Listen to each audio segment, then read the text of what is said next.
Olá, boa noite. Boa noite. Preso após voltar de Nova York, Eike Batista vai para a penitenciária de Bangu. Acusado de pagar propinas ao ex-governador do Rio, Sérgio Cabral, o empresário teve o cabelo raspado. Carmen Lúcia, presidente do Supremo, homologa as 77 delações da Odebrecht. Temer afirma que a ministra fez o que deveria fazer. Governo Alckmin reúne prefeituras do estado para reforçar combate à dengue e à febre amarela. Barack Obama afirma que política de imigração de Trump ameaça os valores americanos. Os protestos contra Trump acontecem nos Estados Unidos e em vários países. Você acompanha essas e outras notícias após o intervalo. Até já. Tudo anda cada vez mais rápido. O tempo, as pessoas, as tecnologias. No coração de todas essas transformações, existe um caminho que pode mudar a sua vida. Pós-graduação Casper Libero. 4 cursos que vão acelerar a sua carreira, atualizar os seus conhecimentos e fazer você ser notado no meio de tanto movimento. Pós-graduação Casper Libero. Paixão por comunicação.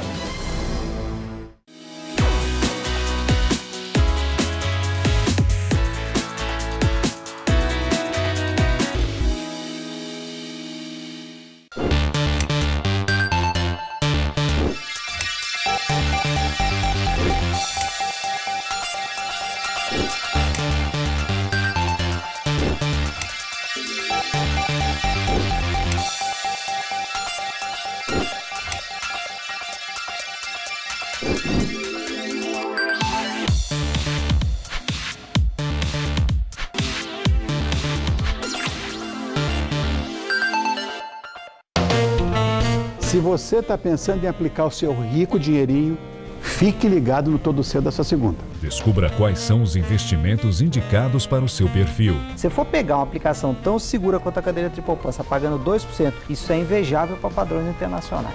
E ainda, curta o som de Cláudio Lira. Tua força me conforta e me faz seguir em frente. Todo seu, nesta segunda às 10h30 da noite. Vem que eu tô te esperando, hein? É só lembrar desse refrão. Oferecimento CVC, sempre com você.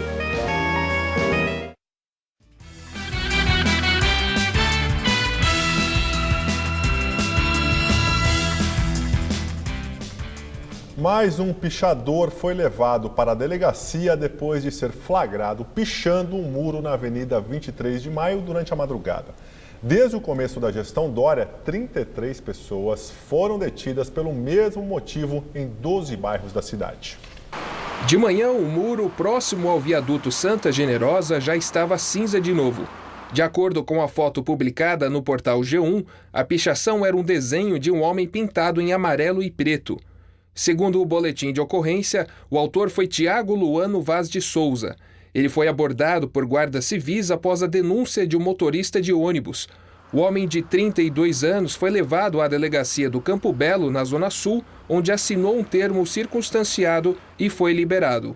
No último sábado, outras 3 pessoas foram encaminhadas à mesma delegacia do bairro depois de serem pegas pichando um imóvel na Vila Mariana. No mesmo dia, em mais um gesto contra os pichadores, o prefeito João Dória, do PSDB, anunciou uma parceria com o Sindicato dos Taxistas Autônomos para que a categoria denuncie atos de pichações e vandalismo. Nas ruas, os motoristas se dividem sobre a ideia. Eu denunciaria, ligaria para a polícia e falaria o local, denunciaria. A gente passa por aí, anda tudo e vê que realmente é uma imundícia visual enorme. Eu não concordo com essa denúncia, nós denunciar. Depois é perigoso dar problema para nós mesmos, entendeu? E a gente pode ter um risco de ser ameaçado, entendeu? De jogar perto do nosso carro e quem vai cobrir o nosso prejuízo. E se você pega um telefone para denunciar, você pega um telefone para ligar, tem um fiscal ali, ele já vai te multar porque você está com um telefone, né? Tem que ver isso também. A prefeitura anunciou que vai entrar na justiça contra as pessoas que foram presas neste mês por pichar monumentos públicos e prédios. A gestão quer pedir o ressarcimento pelos danos causados e o pagamento de multas. Para evitar as pichações, a gestão Dória também estuda fazer um muro verde ao longo da Avenida 23 de Maio. Serão mais de 6.600 metros quadrados cobertos por plantas. Os trabalhos devem começar ainda nesta semana. Nossa equipe de reportagem esteve em 4 unidades básicas de saúde em Guarulhos, na Grande São Paulo. Os pacientes reclamam da falta de médicos e remédios. Além disso, uma unidade de pronto atendimento que deveria estar funcionando desde 2014 sequer foi inaugurada. Na UBS do bairro dos Pimentas, a farmácia estava fechada. O funcionário não veio. E mesmo se estivesse aberta, Dona Silvia não iria encontrar o remédio que precisa para tratar uma infecção no intestino. Vou ter que comprar, né? Sem ter dinheiro, vou ter que comprar. Porque ele não pode ficar sem, né? Na UBS do bairro Conjunto Marcos Freire, é preciso chegar de madrugada. Chega aqui 5 horas, 8 horas. Pega a senha, 8 horas que eles vão atender para a gente para dentro. Conseguimos conversar com uma funcionária. Tem alguém responsável do posto que eu possa conversar? Tem lá na administração, no final do corredor. É a administradora mesmo? Eu posso ir lá? Na verdade, eu estou sem gerente. E aí não tem ninguém respondendo? Assim. Não. Na UBS do Jardim Jaci, os pacientes não quiseram gravar entrevista, mas confirmaram a falta de alguns medicamentos, como losartana, usado para o tratamento da hipertensão. Já na UBS do Jardim Paulista, a placa indica que a unidade foi reformada recentemente, mas as reclamações não diminuíram. Não tem médico, para marcar consulta marcada ainda para o dia 14 para mim, estou sem remédio de pressão, aqui não tem remédio nesse posto. Bem ao lado do posto está uma UPA, unidade de pronto atendimento, para casos de urgência e emergência. Aqui do lado de fora a gente consegue ver uma placa que traz informações sobre a obra. Olha, o custo total era de quase 2 milhões de reais. A unidade de pronto atendimento deveria ficar pronta no dia 13 de agosto de 2014. E apesar do prédio estar assim, prontinho, os moradores aqui do bairro dizem que a unidade nunca funcionou. O prédio está pichado. Em alguns cantos há lixo com água parada.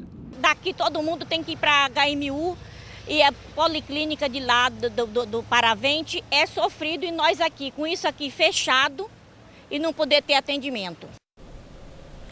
Procurada pelo Jornal da Gazeta, a Prefeitura de Guarulhos informou que haverá uma reorganização do quadro de médicos para o atendimento na periferia. Com relação aos medicamentos, a Prefeitura disse que irá regularizar em breve a distribuição.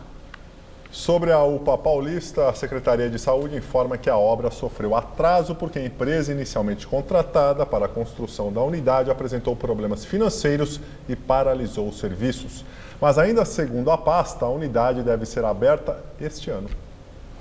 Criminosos explodem 2 caixas eletrônicos instalados dentro do complexo hospitalar Padre Bento, em Guarulhos, na Grande São Paulo. O crime aconteceu de madrugada. Segundo a polícia, os ladrões quebraram o portão do hospital, renderam o segurança de plantão e invadiram o local onde ficam instalados 2 caixas eletrônicos. Segundo os funcionários, os bandidos fugiram depois de explodir as máquinas levando dinheiro. O impacto da explosão fez um buraco na parede. 2 policiais militares foram afastados das ruas pela Corregedoria da Polícia após serem acusados de agredir até a morte um mecânico na Grande São Paulo. O caso aconteceu na cidade de Itapevi, onde os policiais atendiam uma ocorrência de briga doméstica. Pelas imagens da câmera de segurança da oficina em Itapevi, na Grande São Paulo, enquanto Fernanda Camargo, de 36 anos, mulher do dono da oficina, está do lado de fora com um policial, na parte interna, Eduardo Alves, de 42 anos, proprietário da automecânica, era abordado pelo PM Adriano Alves de Araújo. O policial sai e pega um cacetete na viatura e volta para o interior da oficina. Logo depois, o mecânico é levado algemado para a delegacia. Ele passou mal e 3 horas depois o mecânico morreu no hospital. Em depoimento na delegacia, a viúva disse que o marido tinha problemas com alcoolismo e queria o apoio da PM para tentar retirar seus pertences de casa. Este funcionário da oficina, que prefere não gravar entrevista, contou que o policial gritava muito com Eduardo porque o mecânico não queria lhe dar atenção e o agrediu várias vezes na região abdominal. No inquérito, o policial Adriano Soares de Araújo afirmou que foi necessário o uso progressivo da força para conter Eduardo, que estava muito exaltado. O caso aconteceu no dia 16 de janeiro. Agora, a partir da confirmação da causa da morte do mecânico por hemorragia interna traumática por agente contundente, o policial será indiciado por homicídio doloso, quando há a intenção de matar. A Secretaria de Segurança Pública informou que os 2 policiais envolvidos foram afastados nesta segunda-feira, Adriano Soares de Araújo e Rafael Francisco Vasconcelos. O caso está sendo apurado pela Corregedoria da Polícia Militar e amanhã devem ser ouvidos no local o funcionário da oficina e a viúva do mecânico. E o subprocurador-geral de Justiça de Políticas Criminais, Mário Sarrubo, designou a promotora Vânia Cáceres para acompanhar a investigação desse caso. O empresário Ike Batista já está detido no presídio de Bangu 9, no Rio de Janeiro. O empresário foi preso na pista do aeroporto do Galeão quando desembarcava vindo de Nova York. Ainda nos Estados Unidos, Ike disse que estava à disposição da justiça. Segundo ele, o Ministério Público está passando o Brasil a limpo. Desde quinta-feira passada, quando foi deflagrada a Operação Eficiência da Polícia Federal, ele era considerado foragido internacional. Ike teve um nome incluído na lista de procurados da Interpol. Do Galeão, o empresário foi fazer exame de corpo de delito e depois foi levado primeiro para o presídio Ari Franco, na zona norte do Rio. Ficou por lá cerca de 2 horas, onde teve o cabelo raspado. Por motivos de segurança, foi transferido para a cadeia pública Bandeira Estampa, conhecida como Bangu 9. No local, não há domínio de facção criminosa. E por não ter ensino superior, Ike não foi levado para o mesmo presídio onde está o ex-governador Sérgio Cabral, do PMDB. Segundo as investigações, Ike Batista é acusado de pagar 16,5 milhões de dólares de propina a Cabral. A transação foi feita por meio de um falso contrato de compra e venda de uma mina de ouro, e o pagamento ao ex-governador teria ocorrido em contas no exterior. Presidente do STF, ministra Carmen Lúcia, homologa as delações dos empreiteiros da Odebrecht, mas mantém o sigilo do conteúdo dos depoimentos. A ministra tomou a decisão para não atrasar o andamento da Lava Jato. Carmen Lúcia passou o final de semana analisando os acordos. A partir de agora, as delações passam a ter validade jurídica e podem ser utilizadas nas investigações em curso e em novos possíveis inquéritos. O conteúdo dos acordos dos 77 executivos da Odebrecht segue agora para a Procuradoria-Geral da República, que vai analisar os documentos para decidir sobre quais pontos irá pedir a abertura de investigação. No entanto, Carmen Lúcia manteve o conteúdo dos acordos sob segredo de justiça. Em nota, o presidente da OAB, Cláudio Lamáquia, cobrou o fim do sigilo. Segundo ele, é preciso que fique bastante claro para toda a sociedade o papel de cada um dos envolvidos, seja da iniciativa privada ou dos setores públicos. E finalizou a nota dizendo que, nessas horas, a luz do sol é o melhor detergente. As delações da Odebrecht devem alcançar mais de 100 políticos e praticamente todos os partidos. Entre os citados estão o presidente da República, Michel Temer, o ministro da Casa Civil, Eliseu Padilha, o secretário de Parcerias de Investimentos, Moreira Franco, todos do PMDB, o ministro de Relações Exteriores, José Serra, do PSDB, o titular de Ciência e Tecnologia, Gilberto Kassab, do PSD. Também são citados membros da cúpula do Congresso Nacional, como Rodrigo Maia do DEM, presidente da Câmara, Renan Calheiros, presidente do Senado, e seu provável sucessor no comando da Casa, Eunício Oliveira, também do PMDB. E da oposição, a delação deve atingir os ex-presidentes Lula e Dilma do PT, além dos ex-ministros Jacques Wagner, Guido Mantega e Antônio Palocci. Todos os citados negam qualquer irregularidades. Nos próximos dias, Carmen Lúcia deve decidir quem será o ministro relator da Lava Jato no Supremo. Por enquanto, há 2 possibilidades. Um sorteio entre os ministros da segunda turma, da qual Teoriza Vasque fazia parte. Estão neste colegiado Gilmar Mendes, Celso de Mello, Ricardo Lewandowski e Dias Toffoli. A outra hipótese é a da redistribuição dos processos da Lava Jato para os demais ministros da Corte. Neste caso, apenas Carmen Lúcia ficaria de fora do sorteio. Direto de Brasília, Josias de Souza fala sobre a decisão da ministra Carmen Lúcia e também sobre a prisão de Eike Batista. 2 fatos ocorridos nesta segunda-feira, a homologação das delações da Odebrecht pela presidente do Supremo, Carmen Lúcia, e a prisão de Eike Batista, são desdobramentos vitais para o bom andamento da Lava Jato, seja na investigação original, que corre em Brasília e em Curitiba, seja na ramificação estadual, que se desenvolve no Rio de Janeiro. A decisão de Carmen Lúcia assegura a manutenção do ritmo da Lava Jato, apesar da morte do relator Teori Zavascki. A operação mudará de patamar com a abertura de novos inquéritos para apurar as explosivas revelações dos delatores da Odebrecht. Quanto a Eike Batista, ao decidir retornar de Nova York para se entregar às autoridades brasileiras, o ex-bilionário sinaliza a intenção de colaborar com a justiça, tornando-se mais um delator. Para ser aceito como colaborador da justiça, Eike não pode ser seletivo. Não basta esmiuçar detalhes do seu relacionamento promíscuo com o ex-governador Sérgio Cabral. O ex-bilionário terá de abrir o baú por inteiro, o que é um prenúncio de novos problemas para grandes partidos como o PT e o PSDB. Boa noite.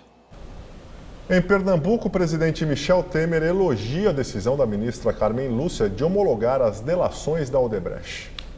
Em uma rápida conversa com jornalistas, Temer disse que a presidente do STF fez o que deveria fazer. Eu acho que a ministra, a presidente Carmen Lúcia, até tinha pré-anunciado, que muito possivelmente entre hoje e amanhã faria homologação. Acho que ela fez o que deveria fazer e, nesse sentido, fez corretamente. Em Pernambuco, Temer inaugurou uma estação de bombeamento que faz parte do eixo leste do projeto de integração do Rio São Francisco, em Floresta e em Serra Talhada. E também no sertão do estado, ele entregou um campus do Instituto Federal.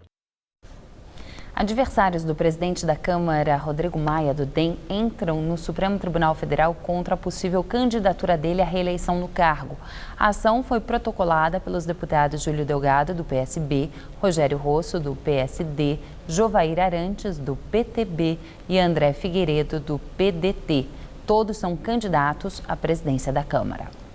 Eles alegam que em dezembro, Rodrigo Maia emitiu um ato que define o rito, a data e os procedimentos da eleição e que o presidente da Câmara não poderia assinar uma decisão que iria reger sua própria candidatura. Os parlamentares também pedem a suspensão da eleição, marcada para a próxima quinta-feira, até uma decisão final do STF. Nos Estados Unidos, voluntários e grupos de defesa de refugiados continuam em aeroportos para prestar auxílio aos viajantes com acesso negado ao país depois das novas regras de imigração do governo Trump. E em sua primeira declaração após deixar a presidência, Barack Obama afirmou em um comunicado divulgado por um porta-voz que as medidas de Trump ameaçam os valores americanos. Dezenas de advogados voluntários, além de tradutores, já anunciaram que vão permanecer nos aeroportos do país para garantir a defesa e liberar quem for barrado na imigração. Um menino de 5 anos barrado e mantido preso em um aeroporto de Washington no final de semana foi liberado na manhã de hoje. O secretário-geral da ONU, Antônio Guterres, afirmou que as medidas de Trump são discriminatórias, ilegais e mesquinhas. No Reino Unido, um abaixo-assinado que pede a proibição da entrada de Trump no país para a visita a convite da rainha já tem mais de 1 milhão de assinaturas. Mas o governo britânico afirmou que a visita está mantida, só que ainda não tem data marcada. Para tentar amenizar as críticas internas e externas, o governo Trump voltou atrás em parte da medida e afirmou que imigrantes das 7 nações vetadas com Green Card terão acesso garantido ao país, mas reforçou que as regras de fronteiras seguem valendo e são um reforço importante para a segurança nacional americana. Diversas empresas americanas expressaram repúdio às medidas de Trump. A rede de cafeterias Starbucks anunciou que pretende contratar nos próximos 5 anos 10 mil refugiados em 75 países. O Airbnb, plataforma online de aluguel, anunciou que vai alojar de graça os afetados pelo decreto de Trump. Serviços de transporte por aplicativo, como o Lyft e o Uber, já anunciaram que vão oferecer ajuda a seus motoristas estrangeiros para evitar deportações. Depois do ataque contra uma mesquita em Quebec, no Canadá, a polícia anuncia que um dos suspeitos presos é, na verdade, testemunha do atentado. De acordo com a polícia, 2 homens foram detidos após o ataque. Mas no início da tarde, o governo canadense descartou a participação direta de um deles no atentado. Além dos 6 mortos, o ataque deixou 18 feridos. 5 deles continuam internados em estado grave. Mais de 50 pessoas faziam orações no momento em que os atiradores entraram na mesquita. O motivo do ataque ainda não foi esclarecido e nenhum grupo assumiu a autoria do crime. A mesquita já tinha sido alvo de atos de vandalismo islamofóbico nos últimos meses. Em sua primeira ofensiva no governo Trump, o exército dos Estados Unidos matou pelo menos 14 pessoas. Segundo os americanos, os mortos pertenciam à Al-Qaeda no Iêmen. Em um comunicado, a Al-Qaeda na Península Arábica afirmou que cerca de 30 pessoas, entre elas mulheres e crianças, haviam morrido no ataque lançado por 4 helicópteros e que pelo menos um militar morreu depois da queda de uma das aeronaves. Aqui no Brasil, a semana começou quente em todo o estado de São Paulo. O sol apareceu entre muitas nuvens e as chuvas aconteceram de forma pontual, mas chegaram a ser fortes em alguns momentos. E será que o tempo muda amanhã? Vamos ver a previsão.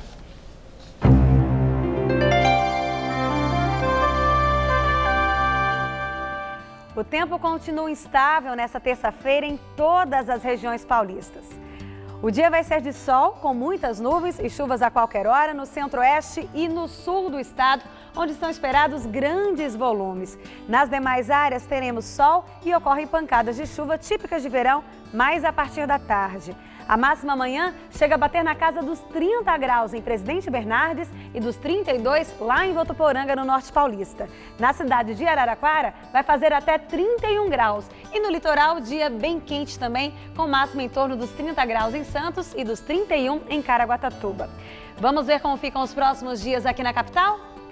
Nessa próxima madrugada teremos mínima de 20 e máxima amanhã à tarde de 30 graus. Aí na quarta-feira o calor diminui um pouquinho, a máxima cai para 28 com chuvas a qualquer hora. E na quinta-feira a máxima prevista é de 29 graus. O Brasil tem 568 casos suspeitos de febre amarela, segundo o Ministério da Saúde. Em Minas Gerais, ainda é o estado com o maior número de registros. E aqui em São Paulo, a Secretaria da Saúde convocou representantes de 645 prefeituras para discutir a evolução da febre amarela no estado. No evento, o secretário de Saúde confirmou que neste ano, 6 pessoas morreram por febre amarela no estado de São Paulo. 2 contraíram a doença silvestre em matas no interior paulista. Uma na cidade de Batatais, na região de Ribeirão Preto, e outra em Américo Brasiliense, na região de Araraquara, distantes pouco mais de 100 quilômetros. 4 mortes foram de pessoas que contraíram o vírus em Minas Gerais. Segundo o Ministério da Saúde, até 27 de janeiro, o estado contabilizava 504 notificações em 53 cidades, com 83 casos confirmados. Além de Minas, Rio de Janeiro, Espírito Santo, Bahia, Goiás e Mato Grosso do Sul, além do Distrito Federal, estão na lista de recomendação para vacina. Em São Paulo, grande parte do estado também está em alerta. Que for viajar para Minas, Mato Grosso, Rio de Janeiro, Espírito Santo, que antes de viajar tomem a vacina, porque eles podem contrair essa doença, a febre amarela, nesses estados e virem para São Paulo e aí em São Paulo desenvolver a febre amarela. Então a nossa preocupação é muito grande no sentido de que a população tome a vacina caso ela vá viajar. Nenhum caso de febre amarela urbana foi registrado no Brasil nos últimos 75 anos, desde 1942. Mas se uma pessoa contaminada estiver na cidade de São Paulo, por exemplo, e for picada por um Aedes aegypti, o mosquito poderá transmitir a doença. Por isso, o governo do estado pretende intensificar o combate ao mosquito, com ações para identificar e acabar com os criadouros. Vão ser investidos 11 milhões de reais por mês no combate ao Aedes. O Aedes aegypti é um vetor, tanto quanto os outros Aedes, como o hemaglobus, que é o que mais prevalece. Ele tem uma competência de transmissibilidade do vírus da febre amarela um pouco menor e um pouco diferente, mas isso não muda nada. Você tem que continuar o embate contra o Aedes aegypti. A ex-primeira-dama Marisa Letícia, mulher do ex-presidente Lula, continua internada em coma induzido na UTI do Hospital Sírio-Libanês. Ela teve um AVC na terça-feira passada. Segundo o último boletim médico, a condição dela é estável e não houve alterações no quadro de saúde nas últimas 24 horas. Agora, economia. O mercado financeiro reduziu a previsão de inflação para este ano. Segundo o Boletim Focus, divulgado hoje pelo Banco Central, a expectativa para a alta do IPCA em 2017 foi ajustada para 4,70%. Os analistas entrevistados mantiveram a projeção para a Selic. A expectativa para a taxa básica de juros em 2017 é de 9,5%. A previsão para a expansão do PIB também não foi alterada, com perspectiva de crescimento de 0,5% este ano. O faturamento real da indústria caiu 12,1% em 2016 na comparação com o ano anterior. Os dados foram divulgados hoje pela Confederação Nacional da Indústria. Segundo a CNI, o emprego na indústria também teve forte queda na comparação anual de 7,5%. E a utilização da capacidade instalada terminou 2016 em 76%, o pior nível desde 2003.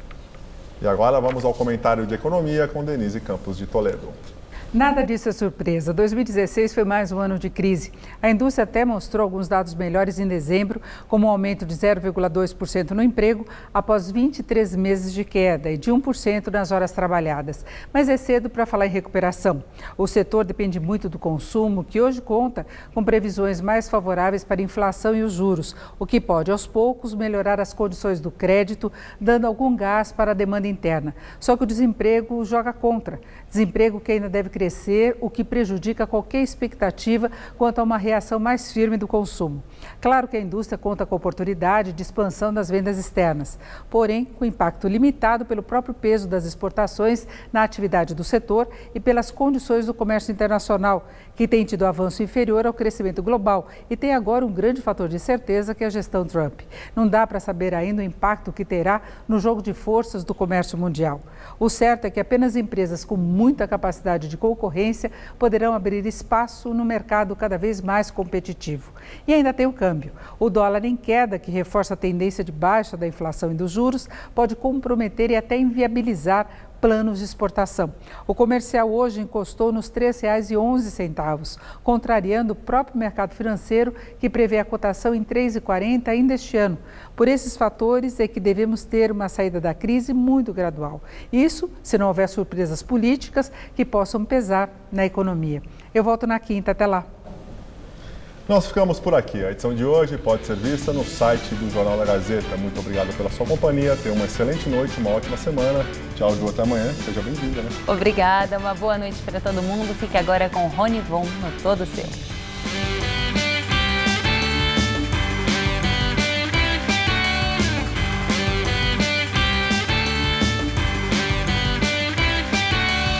Matérias especiais e comentários do universo esportivo você confere no Gazeta Esportiva. Nesta terça, 6 da tarde. Assista agora. Todo Seu.